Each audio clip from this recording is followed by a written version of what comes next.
নির্বাচন যেটা এখন একমাত্র বিকল্প এই দেশকে রক্ষা করবার, সেই নির্বাচনকে আজকে বিঘ্নিত করবার, তাকে ব্যাহত করবার প্রচেষ্টা চালানো হচ্ছে। আজকে এখানে পিআর পদ্ধতি আনার কথা বলা হচ্ছে, হুমকি দেওয়া হচ্ছে যে পিআর না হলে নির্বাচন করতে দেওয়া হবে না। বন্ধু, একটা কথা পরিষ্কার করে আমরা এই সরকারকে বলে দিতে চাই খুব স্পষ্ট ভাবে যে আমরা এই সরকার এখন পর্যন্ত যে সমস্ত সংস্কারগুলো একমত হতে করেছে এবং রাজনৈতিক দলগুলো একমত হয়েছে, আমরা সেগুলোর সঙ্গে একমত।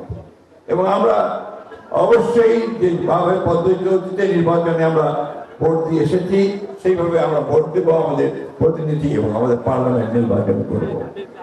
আরেকটা কথা পরিষ্কার করে জানাতে চাই যে আমরা কারো হুমকিতে মাথা নত করতে বাংলাদেশের মানুষ রাজি নন। আপনারা নিশ্চয়ই বাংলাদেশে একটা নির্বাচনের মাধ্যমে গণতান্ত্রিক সরকার দেখতে চাচ্ছেন না। তাহলে আজকে আমাদেরকে ঐক্যবদ্ধ হয়ে সেই গণতান্ত্রিক সরকার প্রতিষ্ঠা করবার জন্য আমাদের নেতা জনাব তারেক রহমানের নির্দেশে হাত ধরে আমরা সব ঐক্যবদ্ধ হয়ে আমরা সেই লক্ষ্যে এগিয়ে যাব।